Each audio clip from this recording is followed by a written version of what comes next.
الحمد لله رب العالمين والصلاة والسلام على خاتم النبيين أما بعد فأعوذ بالله من الشيطان الرجيم بسم الله الرحمن الرحيم. Mes chers frères en islam, répétez à haute voix après moi. As-salatu was-salamu alayka ya Rasulallah. As-salatu was-salamu alayka ya Rasulallah. Wa ala alika wa ashabika ya Habiballah. Wa ala alika wa ashabika ya Habiballah. As-salatu was-salamu alayka ya Nabiyallah. As-salatu was-salamu alayka ya Nabiyallah. Wa ala alika wa ashabika ya Nurallah. Wa ala alika wa ashabika ya Nurallah. Nawaitu sunnat al-i'tikaf. Nawaitu sunnat al-i'tikaf. J'ai fait l'intention de la retraite spirituelle surrogatoire en étant dans la mosquée. Mes chers frères en islam, il y a beaucoup de bienfaits à réciter la salat ala nabi, c'est-à-dire le durud sharif sur le bien-aimé prophète sallallahu ta'ala alayhi wa sallam. Il est rapporté dans un hadith du musnad de l'imam Ahmed que le maître de tous les prophètes, notre noble et bien-aimé prophète sallallahu ta'ala alayhi wa sallam, a dit: la personne qui a récité cette salat, ce durud sharif, Allahumma salli ala Muhammadin wa anzilhu al-maq'ada al-muqarraba 'indaka yawm al-qiyamah, c'est-à-dire, oh Allah, bénis notre maître Muhammad sallallahu alayhi wa sallam, accorde-lui la place la plus rapprochée auprès de toi au jour du jugement. Alors le bien-aimé prophète sallallahu alayhi wa sallam continue en disant que alors mon intercession est devenue wajib, est devenue obligatoire pour lui, subhanallah. Formule courte, mais quelque chose de très fort. Donc on va essayer, Inch'Allah, nous aussi, de la répéter ensemble.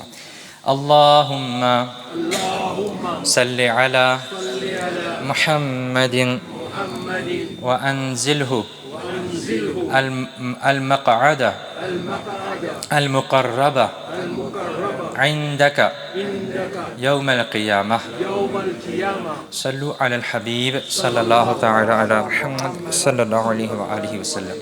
Chers frères en islam, avant d'écouter le discours d'aujourd'hui, essayons de faire de bonnes intentions, car le bien-aimé prophète sallallahu ta'ala alayhi wa sallam a dit innamal a'malu binniyat, c'est-à-dire les actions ne valent que par leurs intentions.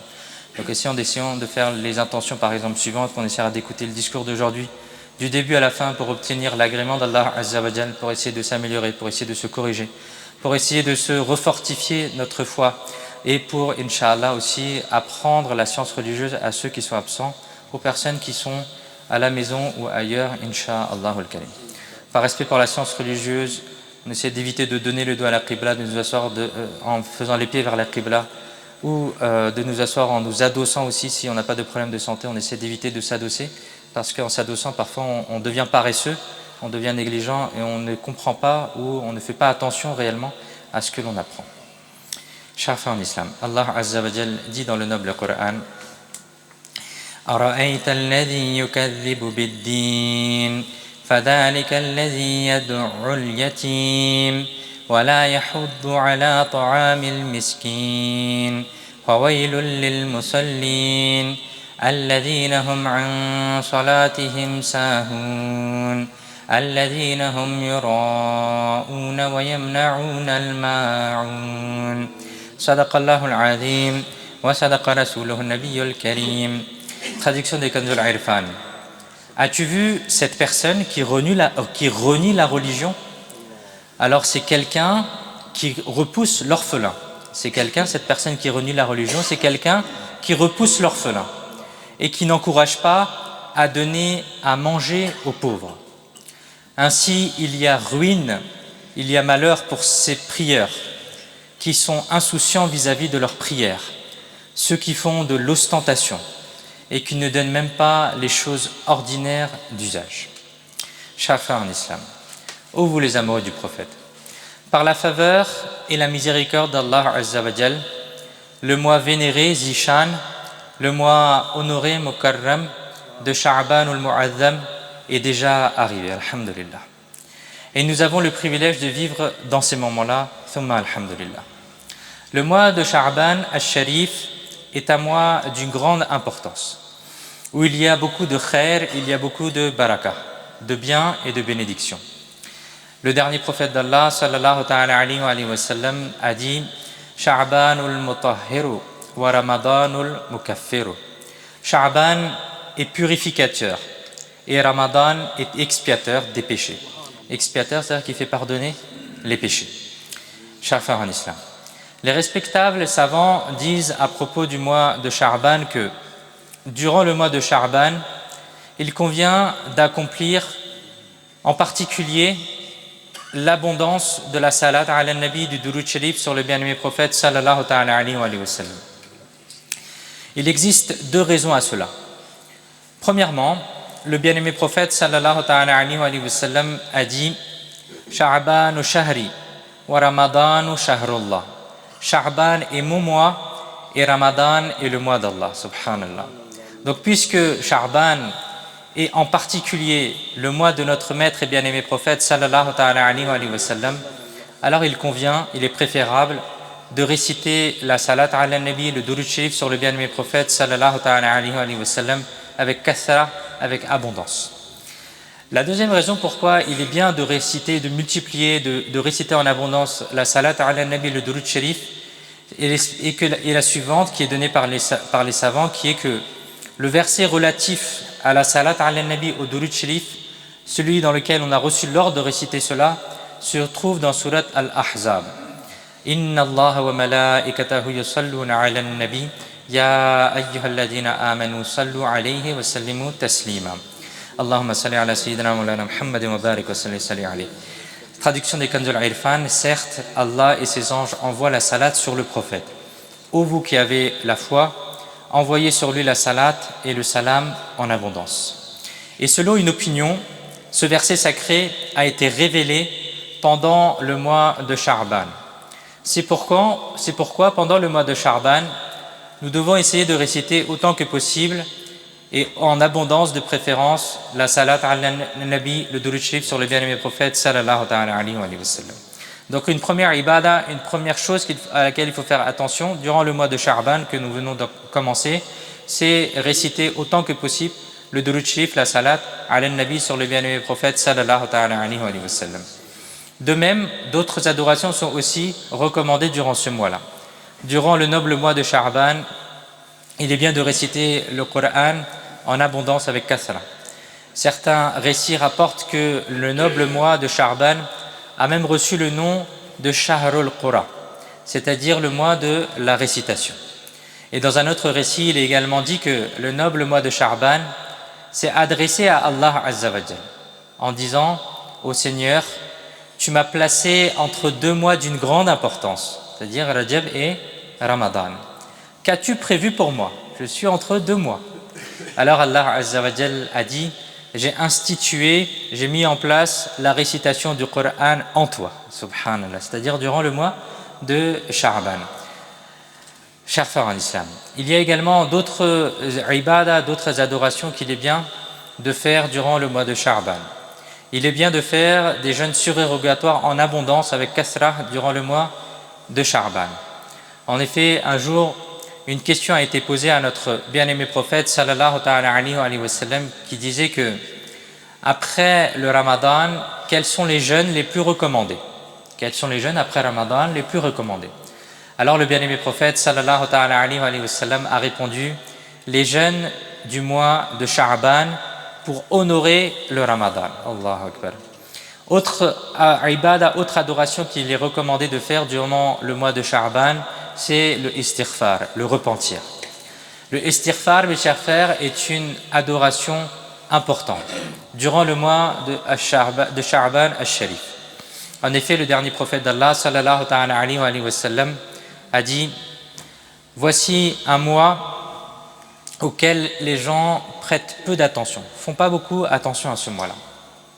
Alors qu'en réalité, durant ce mois, les actions des gens sont présentées au Rabbul Alamin, au Seigneur des mondes. Comme il s'agit du mois durant lequel les actes sont présentés devant Allah Azza wa Jal, alors il est bien d'accorder une importance particulière au istighfar, au repentir. Qu'Allah Azza wa Jal nous accorde le bienfait de respecter le noble mois de Sha'ban et de passer ce mois béni dans la pratique des bonnes actions et de nous éloigner des péchés.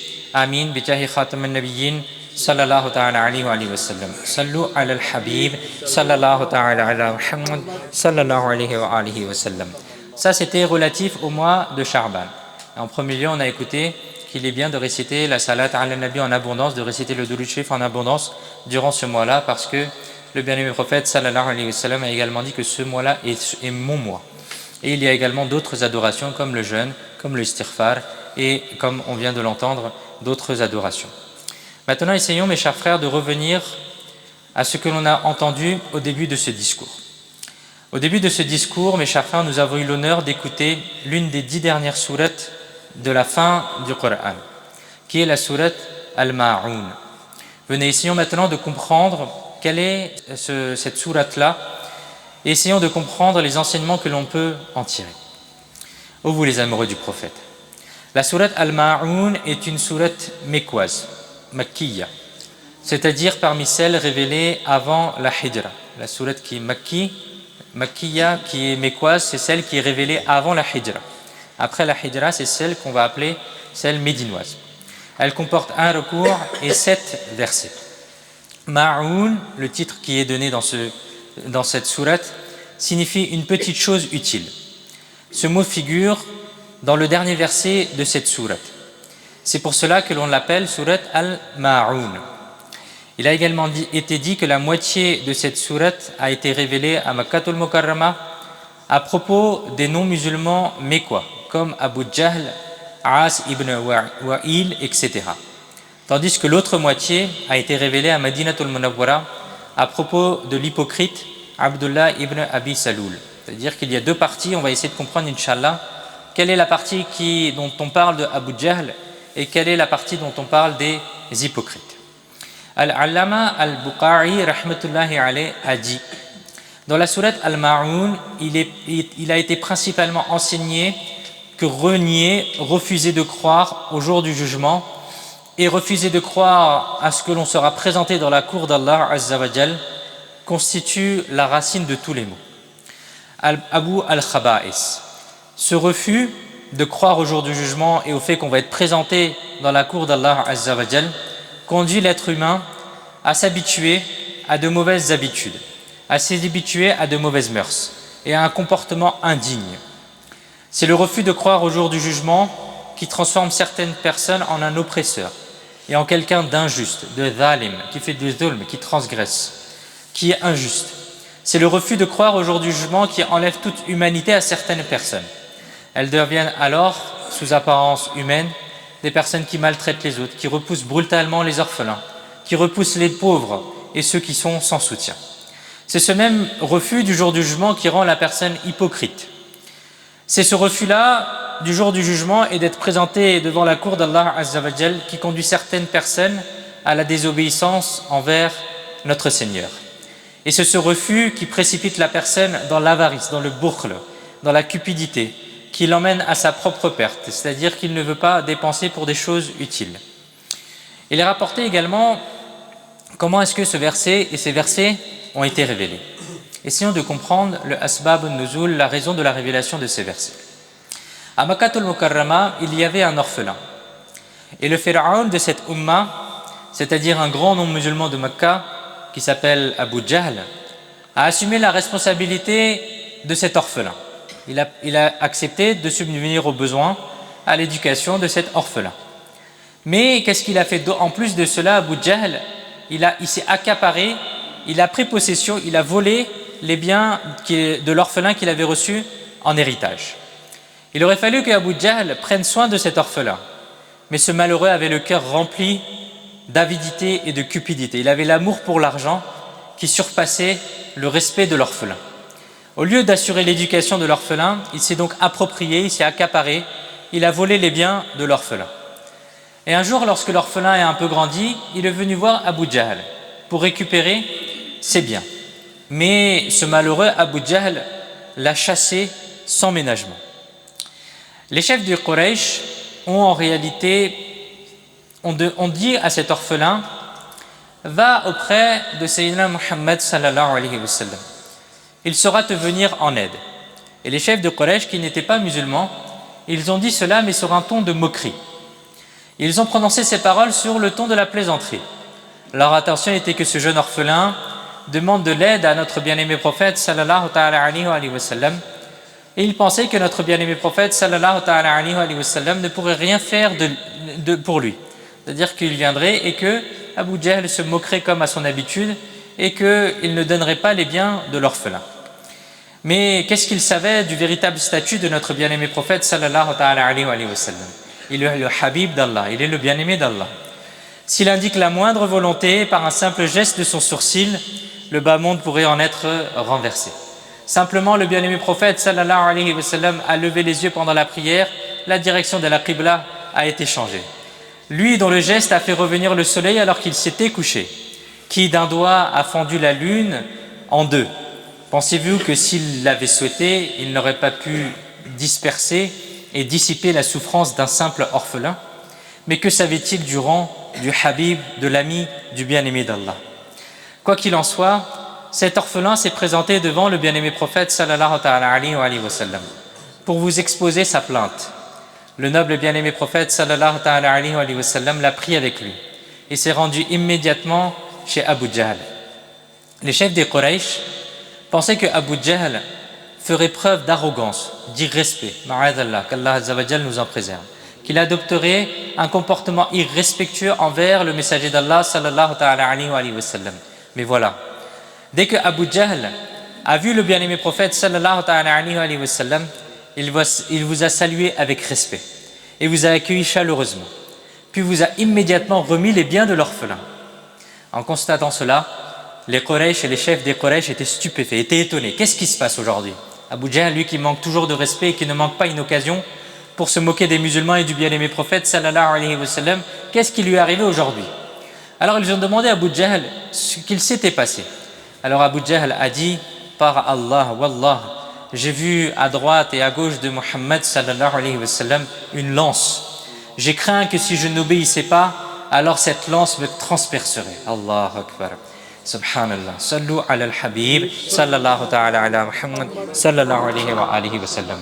Chers frères en islam, il est dans le tafsir al-Siratul Jinan que lorsque ce récit entre Abu Jahl et cet orphelin s'est produit, ensuite les premiers versets de Surat Al-Ma'un ont été révélés. Allah Azza wa Jal a dit: Ara'ayta alladhi yukadhibu bid-din fadhalika alladhi yad'u al-yatim wa la yahuddu ala ta'amil miskin. As-tu vu celui qui renie la religion? C'est celui-là qui repousse l'orphelin. Il n'encourage pas à nourrir le pauvre. Allahu Akbar. Chers frères en islam, dans Surat Al-Ma'un, Allah Azza wa Jal met principalement en avant 4 défauts de certaines personnes et des hypocrites. Le premier défaut qui est mentionné, c'est l'avarice, la cupidité, le bukhl, le fait de ne pas vouloir dépenser pour quelque chose d'utile. La deuxième caractéristique, deuxième défaut qui est mentionné, c'est la négligence ou l'insouciance dans la prière. La troisième caractéristique qui est donnée, c'est l'ostentation, ar-riya, faire les actions mais pas pour la satisfaction d'Allah, mais pour se montrer devant les gens. Essayer de gagner l'honneur, le respect dans le cœur des gens. Et la quatrième caractéristique qui a été mentionnée dans cette sourate Al-Ma'un, c'est le manque de bienveillance envers les autres. Certaines personnes, mes chers frères, qui refusent de croire à l'islam, au fait d'être révélés après la mort et du fait que le jour du jugement aura bien lieu, présentent le premier défaut qui est l'avarice, le bukhl. Allah Azza wa Jal dit: Yad'ul yatim wa la yahuddu ala ta'amil miskin. Il repousse l'orphelin et il n'encourage pas à nourrir le pauvre. Autrement dit, le comportement de celui qui renie la religion est tel qu'il repousse l'orphelin et n'incite pas sa propre famille ni les autres personnes aisées à nourrir le pauvre. Allahu Akbar. Quel degré d'avarice, quel degré de bukhl. Même la personne la plus avare, lorsqu'elle voit un orphelin en larmes et sans soutien, ressent forcément de la compassion, de l'amour pour lui. Même s'il ne peut pas faire grand-chose, il va essayer au moins de lui offrir un repas, de lui offrir un sourire, quelque chose qui puisse lui réconforter le cœur. Mais celui qui renie le jour du jugement atteint parfois un tel niveau de bassesse qu'il repousse l'orphelin et les démunis comme Abu Jahl l'a fait. Comme nous l'avons entendu dans le récit de Abu Jahl, il s'est chargé de l'éducation d'un orphelin, mais au lieu de subvenir à ses besoins et de prendre soin de lui, ce malheureux s'est accaparé à voler les biens de l'orphelin et l'a chassé même de sa maison. Qu'Allah Azza wa Jal nous protège d'un tel comportement. Qu'Allah Azza wa Jal nous accorde la grâce de bien nous comporter envers les orphelins et les personnes sans soutien. Amin bijahi khatam an-nabiyyin sallallahu ta'ala alayhi wa alihi wa sallam. Sallu ala al-habib sallallahu ta'ala ala Muhammad sallallahu alayhi wa alihi wa sallam. Chers frères en islam, il est profondément regrettable qu'à notre époque aussi, dans notre société également, les orphelins sont parfois pas respectés par les gens. Faire ressentir à un orphelin sa condition d'être un orphelin, le maltraiter, ou faire la différence entre ses propres enfants et un enfant orphelin, en lui faisant de la peine, en lui faisant ressentir cela, sont des choses devenues parfois courantes dans certaines sociétés, dans certaines maisons. À notre époque, il y a même parfois des personnes ignorantes qui, volontairement ou pas, s'approprient les biens de l'orphelin. Mon cher Cheikh al-Tariqa, Amir al-Sunnah, Maulana Muhammad Ilyas Attar Qadiri Damat Barakatuhum al-Aliya, a dit que, du fait de l'éloignement de la science religieuse et de l'ignorance, il arrive souvent que l'héritage ne soit pas réparti dans les familles. C'est-à-dire que parfois, au pays, il y a certaines familles qui fonctionnent en famille. Il y a un commerce et tout le monde travaille dans le même commerce. Il y a une maison et tout le monde est dans la même maison. Et tous les besoins de la famille sont faits à partir d'une seule et même caisse. Tout le monde utilise le même argent. Tout le monde va utiliser le même argent du même commerce. Tout le monde va utiliser les mêmes biens. Il n'y a pas de différence, il n'y a pas de répartition dans la maison entre les biens de la famille. Parce que le papa, il a par exemple créé un commerce, il a fondé un commerce, les enfants le reprennent. Mais quand le père il décède ou les parents décèdent, alors l'héritage n'est parfois pas divisé entre les enfants. Et Amir al-Sunnat, Maulana Muhammad Ilyas Attar Qadiri Rizvi Damat Barakatuhum al-Aliya explique cela que les héritiers parfois ils comprennent des enfants qui sont des orphelins. Et certains n'hésitent pas à consommer, à utiliser de toute forme leurs biens, alors que tout cela est illicite.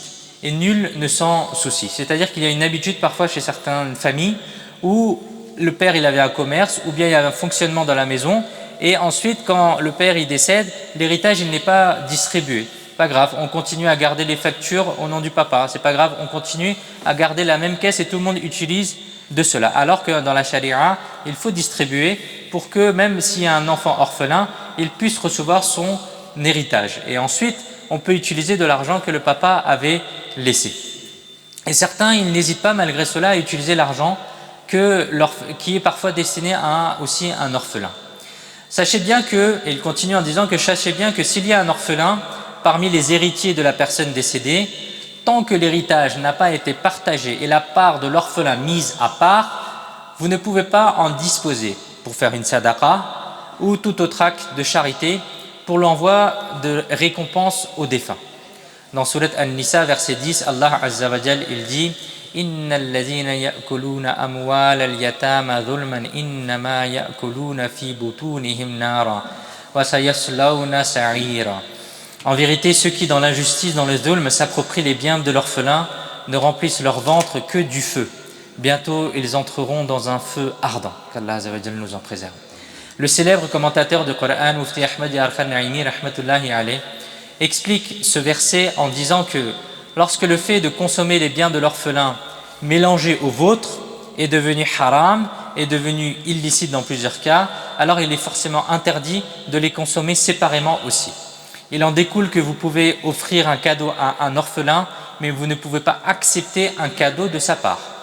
Il en ressort également que parmi les héritiers où se trouvent aussi des orphelins, il est haram, il est interdit de préparer des repas, de faire la fatiha, de faire des assemblées de zikr pour envoyer la récompense à celui qui est décédé ou de faire l'aumône à partir de l'héritage, et la consommation de cette nourriture aussi est interdite. Il faut d'abord répartir les biens du défunt, puis chaque héritier majeur, chaque héritier qui est baligh, qui est pubère, pourra faire l'aumône à partir de sa propre part.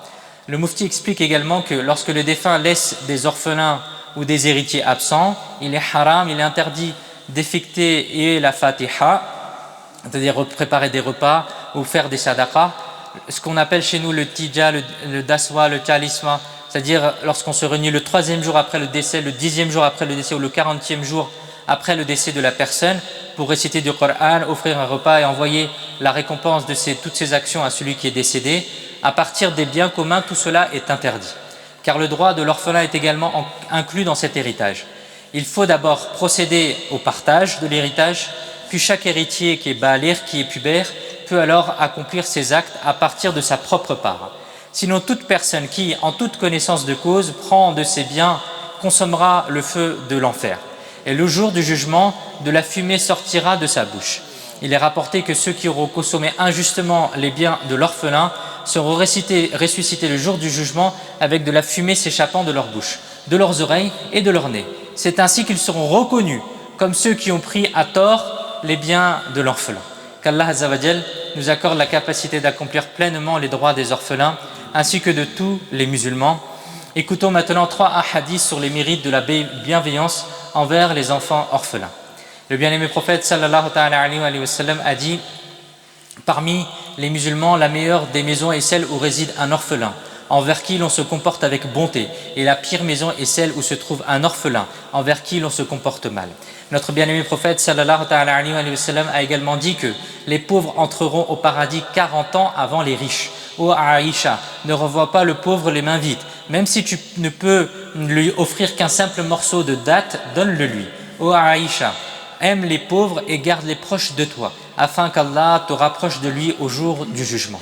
Le bien-aimé prophète sallallahu alayhi wa sallam a également dit que celui qui caresse la tête d'un orphelin pour rechercher uniquement la satisfaction d'Allah obtiendra une bonne action pour chaque cheveu touché, et quiconque fait du bien à un garçon ou à une fille orphelin, moi et lui serons ensemble au paradis. Et vous avez joint les 2 doigts pour indiquer la proximité. Le célèbre commentateur du Coran, Mufti Ahmad al-Naimi rahmatullahi alayhi, commente ce hadith en disant que toute personne qui caresse la tête d'un orphelin, qu'il soit un orphelin de sa famille ou étranger, avec amour et compassion, et que cette affection vise uniquement à obtenir l'agrément d'Allah et de son messager sallallahu alayhi wa sallam, recevra une bonne action pour chaque cheveu touché.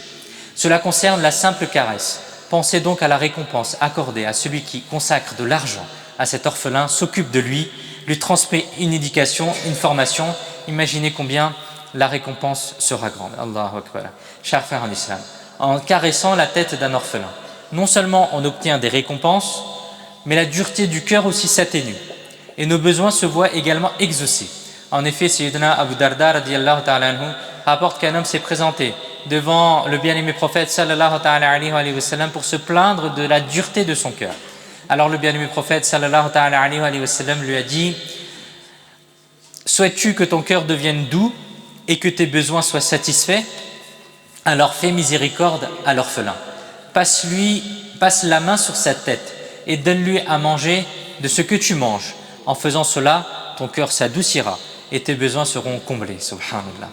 Lorsque l'on veut passer la main sur la tête d'un orphelin, il faut le faire de l'arrière vers l'avant, comme il est indiqué dans le hadith. Si l'enfant est orphelin, amenez la main vers l'avant de la tête. Et lorsqu'il a encore son père, c'est-à-dire qu'il n'est pas orphelin, alors faites passer la main en direction de sa nuque, c'est-à-dire vers l'arrière. Et essayons de comprendre aussi qu'un orphelin, c'est quoi? Comme on l'a déjà entendu ici à plusieurs reprises, l'orphelin, c'est l'enfant qui n'est pas baalir, qui n'est pas encore pubère et dont le père est décédé. Ça, c'est en islam celui qui est orphelin. L'orphelin, c'est celui dont le père est décédé et qui n'est pas encore baalir, qui n'est pas encore devenu pubère. Chers frères en islam. Écoutons maintenant le deuxième caractéristique qui est donnée dans Surat Al-Ma'oun concernant le défaut de certaines personnes qui n'accordent pas d'importance à la prière et font preuve de paresse et de négligence dans l'accomplissement de la prière. Il a été dit « Alladhina hum an salatihim sahun » qui sont insouciants vis-à-vis de leur prière. Il est dit dans le tafsir al-Nasafi, cela concerne les munafiqin, les hypocrites. Lorsque ces personnes sont seules, il n'y a personne, elles n'accomplissent pas la prière. C'est bon, personne ne me voit, je ne fais pas la prière.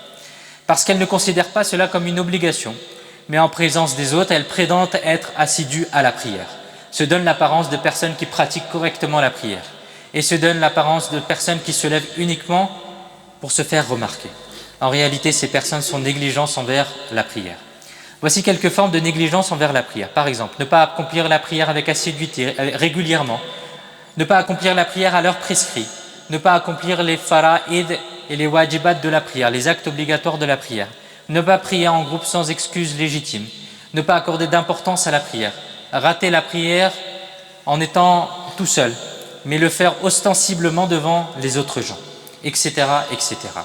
Si nous y prêtons attention, alors nous constatons que cette situation sont désormais très présente dans notre société. Combien y a-t-il de personnes qui n'observent pas assidûment la prière? Malheureusement, il y en a des dizaines et des dizaines. Certaines rendent les prières qada, c'est-à-dire ratent l'accomplissement de leurs prières dans leur temps prescrit. Quant à la connaissance et à la bonne exécution des fara'id et des wajibat de la prière, il existe de nombreux musulmans qui n'en ont même pas la pleine connaissance. Combien y a-t-il de personnes qui ne prêtent aucune attention à la prière? Lorsque leur cœur en a envie, ils font leur prière. Lorsqu'ils n'ont pas envie, c'est pas grave, on verra plus tard. Certains n'accomplissent qu'une prière dans la journée, d'autres 2, d'autres 3. Certains en font 4 et sont contents. Et ils sont contents de ce qu'ils ont fait. Ils ont dit c'est suffisant. Na'udhu billah. Retournons bien, mes chers frères, que la prière est un pilier très très très important de la religion. Allah Azza wa Jal dit dans Surat Maryam, verset 59, فَخَلَفَ مِن بَعْدِهِمْ خَلْفٌ أَضَاعُوا الصَّلَاةَ وَاتَّبَعُوا الشَّهَوَاتِ فَسَوْفَ يَلْقَوْنَ غَيًّا. Alors après eux, des gens indignes ont pris leur place. Ils ont négligé les prières et ont suivi leur passion.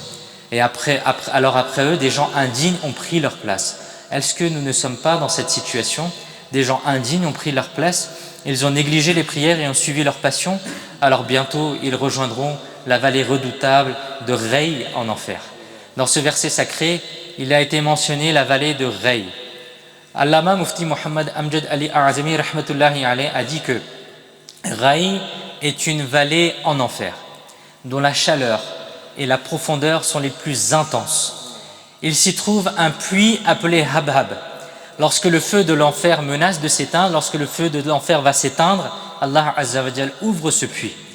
Ce qui fait en sorte que le feu de l'enfer se ravive comme auparavant. Allahu Akbar. Ô vous les amoureux du prophète, tremblons par crainte d'Allah. Et saisis d'inquiétude, repentons-nous rapidement de nos péchés. Le noble Coran précise que ceux qui négligent leur prière méritent d'aller dans l'effroyable puits de l'enfer qui s'appelle Rey. Pour comprendre ce puits terrifiant, plaçons-nous un jour au bord d'un puits profond, qui est tellement profond qu'on ne voit pas la profondeur. Et regardons dans ces profondeurs. Réfléchissons. Si l'on nous enfermait, ne serait-ce que dans ce puits terrestre, est-ce que nous serions capables de supporter une telle punition? Si la réponse est non, et cela ne fait aucun doute que c'est non, alors comment pourrions-nous supporter le châtiment du puits le plus redoutable, le plus profond de l'enfer? Allahu Akbar. Il est rapporté, mes chers frères, que le jour du jugement, celui qui a fait preuve de négligence dans les prières viendra dans un tel état que 3 lignes seront inscrites sur son visage. Il sera écrit « Ô toi qui as négligé le droit d'Allah, ô toi qui es l'objet de la colère d'Allah, comme tu as négligé le droit d'Allah dans le bas monde, aujourd'hui aussi, sois désespéré de la miséricorde d'Allah. » Qu'Allah Azza wa Jal nous accorde la capacité de devenir des pratiquants sincères et assidus de la prière.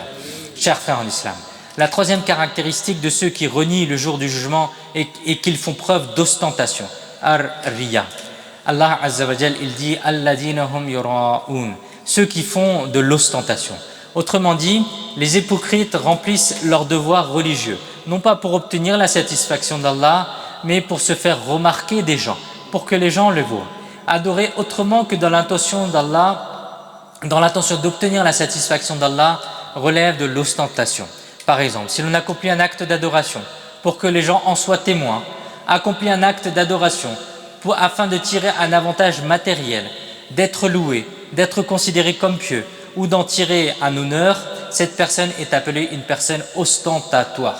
Chers frères en islam, l'ostentation est une maladie très grave. Allah Azza wa Jal dit dans Surat Al-Hud, verset 15, traduction, celui qui désire la vie du bas monde et sa parure, alors nous leur accorderons la pleine récompense de leurs œuvres dans ce bas monde, sans qu'il leur en soit diminué de rien, sans qu'il leur soit en rien diminué.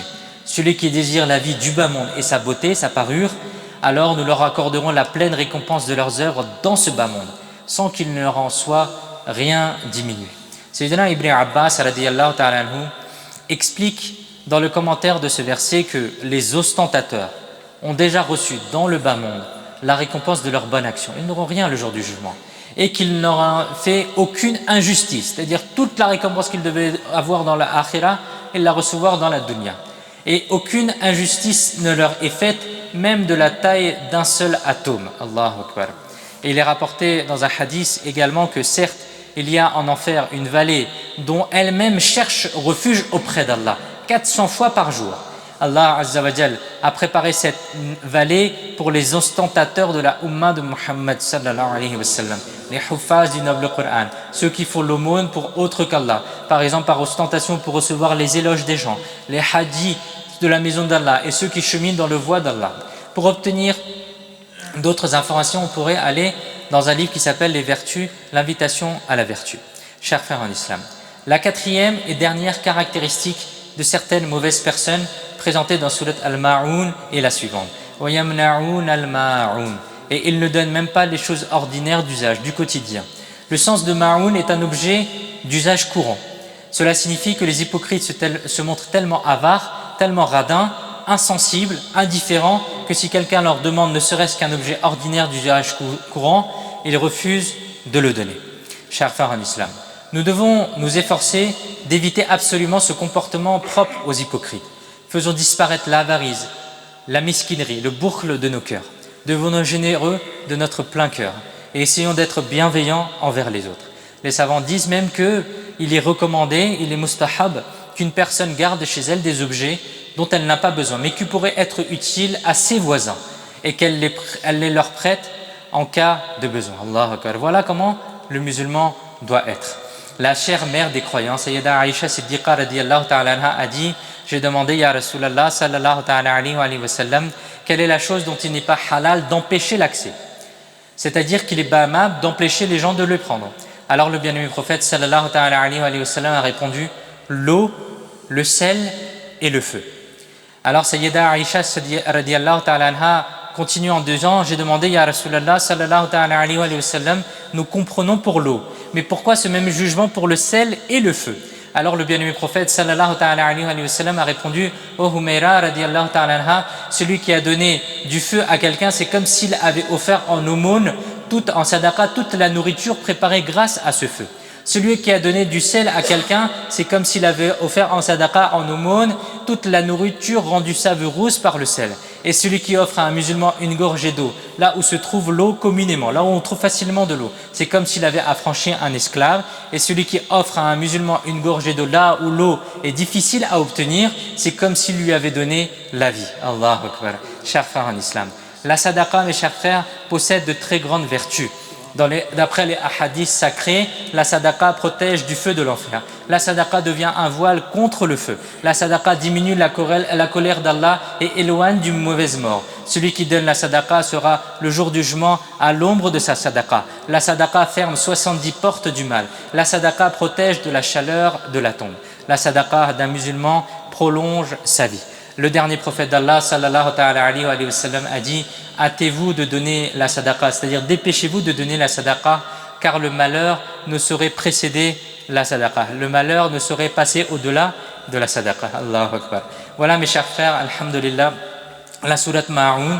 Nous avons entendu, alhamdulillah, aujourd'hui les bienfaits de Sha'ban al-Sharif, les 4 caractéristiques de ceux qui renient ou qui sont des hypocrites qui sont décrits dans Surat Al-Ma'oun.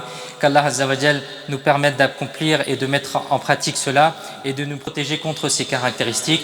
Amin bijahin nabil amin sallallahu ta'ala alayhi wa sallam. Sallu ala al-habib sallallahu ta'ala ala Muhammad sallallahu alayhi wa sallam. Pour terminer, mes chers frères, écoutons Inch'Allah une règle juridique. La règle est la suivante: lorsque le perdant d'un jeu doit offrir à manger ou remettre de l'argent au gagnant, cela relève du jeu de hasard. Explication: lorsqu'en jouant à un jeu, on décide au préalable que le perdant devra offrir quelque chose au gagnant. Le perdant devra offrir quelque chose au gagnant. Cela constitue un pari, ce qui est illicite et haram. Par exemple, si une condition est posée entre deux parties, selon laquelle celui qui perdra devra donner une somme d'argent, ou offrir quelque chose au gagnant, offrir même un café, même un repas à quelqu'un, il s'agit d'une forme de pari. Et le pari est illicite et haram.